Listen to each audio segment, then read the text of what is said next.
Okay, I want to do a quick update on the integer rules.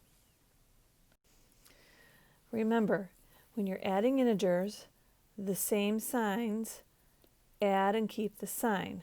So a positive plus a positive is a positive, and a negative plus a negative is a negative. If they have different signs, find the difference or subtract, keep the sign of the larger integer. You can see this is a larger positive plus a small negative is going to be positive because the larger integer is positive.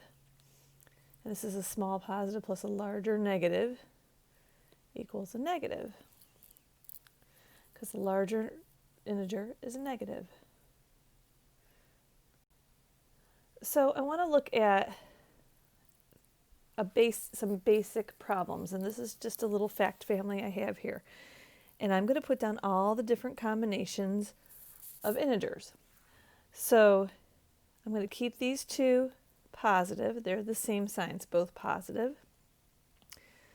And I'm going to make both of these negative. I'm going to make this 3 a negative and this 5 a positive. I'm going to keep this 3 a positive and make this 5 a negative. And let's see how these signs affect these basic problems. Okay, so a positive plus a positive equals a positive. So that's a normal problem. That's going to be 8. Okay, a negative plus a negative is going to equal a negative. And it's going to be a negative 8 because I have negative and negative. This next one, I have a negative and a positive. So they're different signs. Different signs, I'm going to find the difference between them, which is going to be a 2. And this answer is going to be a positive 2 because this 5, the value of this 5 is larger. So that makes that 2 a larger 2. And the next one, I have a positive and a negative. So this is also going to be a 2 because I subtract and find the difference. But this is going to be a negative 2 as an answer because the larger value is negative. It's as simple as that. So if they have the same signs, add them, get a positive. Same signs, add them, this one's going to be a negative. Different signs, subtract to get a 2. Positive 2 because the value is more. Same sign, subtract, negative 2 because that value is more. Right here. Okay, so now when you subtract integers, if they're positive integers, you basically keep the first number the same, change subtraction to addition, change the second number to its opposite, and then use your addition integer rules like we did. So basically, we're changing subtraction into addition. And once we turn it to addition, we just use the rules we went through.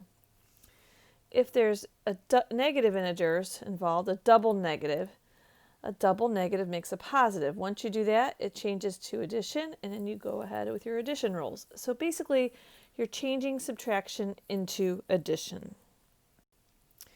Okay, so here are my same 3 problems again.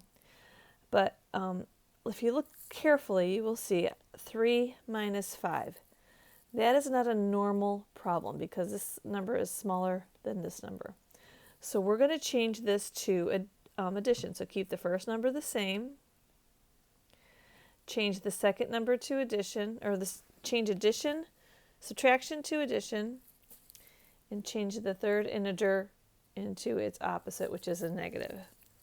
So now this turns into 3 plus a negative 5, which is going to be a negative 2, because now I have addition of integers. I find the difference. The larger value is negative, so I get a negative 2. Okay, this one.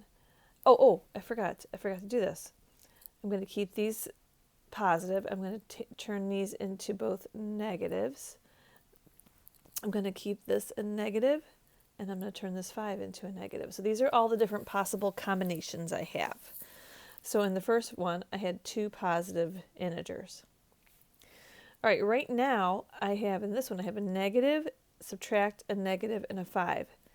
So immediately what I notice is that there's a double negative right here.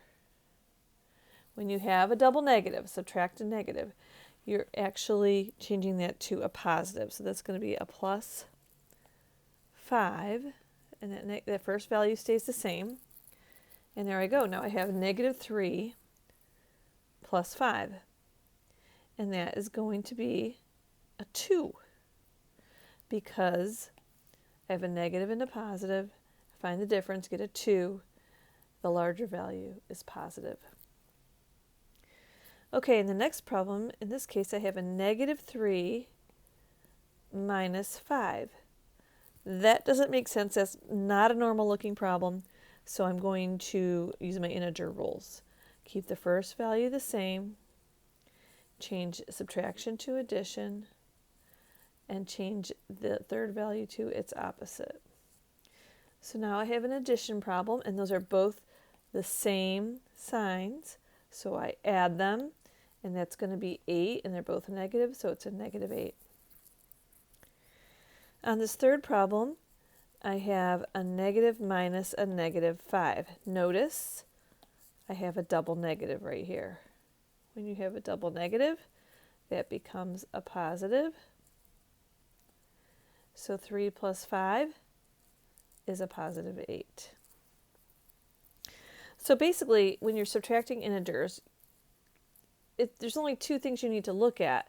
You need to look at if it's a 3 minus a 5, or if it's a negative 3 and a negative 5. Those are the ones you have to change. The other ones are pretty easy. If you just see that double negative, it turns to addition. The double negative turns to addition. All right, when you multiply and divide integers, if they have, this is a totally different rules from additions and subtraction. If they have the same signs, you're going to have a positive answer. If you have different signs, you're going to have a negative answer. Like, look at these. Both negative, your answer is going to be positive. One negative, one positive, your answer is going to be negative. And when you do these, the only thing you have to worry about is looking at two numbers at a time. And make sure you're... So, here are my same old problems again. I'm going to add in all the possible combinations of sign numbers I could have. I'm going to keep the first two positive, the second two negative, the first one negative. Okay, those are all the different combinations I can have with this problem. All right, well, these are both positive, so the answer is 15. It's going to be a positive 15. Actually, I'm just going to jot this down right now. All of these answers are going to be 15 because you just multiply like normal first. Okay, they're all 15. Now, the first answer is going to be positive because they're both positive. The second answer is also going to be positive because I have two negative signs. The same signs, positive answer. In this problem, I have different signs, so I'm going to have a negative answer. And right here, I have different signs, so I'm going to have a negative answer. As simple as that. If they have different signs, negative answer. Different signs, negative answer. Same signs, positive answer. Same signs, positive answer. Rules for you. And the same goes with division. Okay, so fraction is division. So I'm going to put in my signs again. I'm going to put a negative and a negative here, negative there. Okay, these are both positive right here, two positives. All of these answers are going to be the same. 3, whoops, I'm going to use it, wait.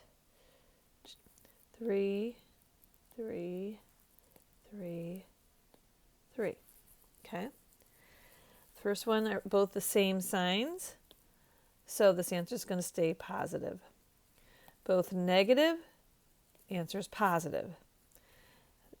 One negative, one positive, answer is negative.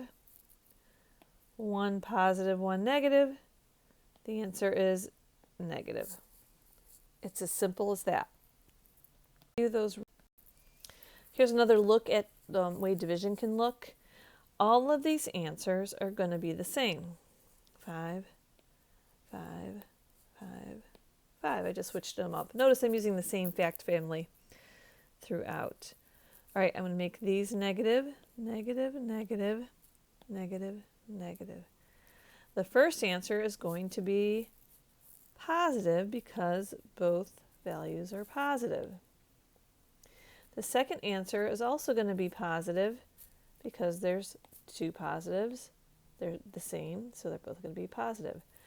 There's one different and one negative and one positive, so this answer will be negative.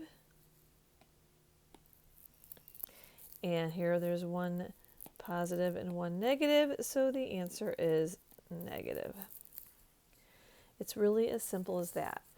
The only time that you could have a little bit of trouble is when you have a problem like this. Like, let's say I have negative 1 times 2 times negative 3. Okay, here we go. I'm just going to do 2, or actually I'm just going to analyze this whole problem. I have 1, 2. I have an even amount of negative signs, so this answer is going to end up being positive. Now let's watch and see. Let's just do 2 numbers at a time. Negative 1 times a 2. That's a negative times a positive. That's going to be a negative 2 times negative 3 when I bring that down. And now I have a negative times a negative, because I brought that 3 down. And that's going to be a positive 6. So the answer here is going to be a positive 6. If I just had one negative, let's see what happens if I only have one negative sign. So let's say I have a 1 times 2 times negative 3. Well, in this case, I have one negative sign right here. So my answer is going to be negative. Now let's check and see.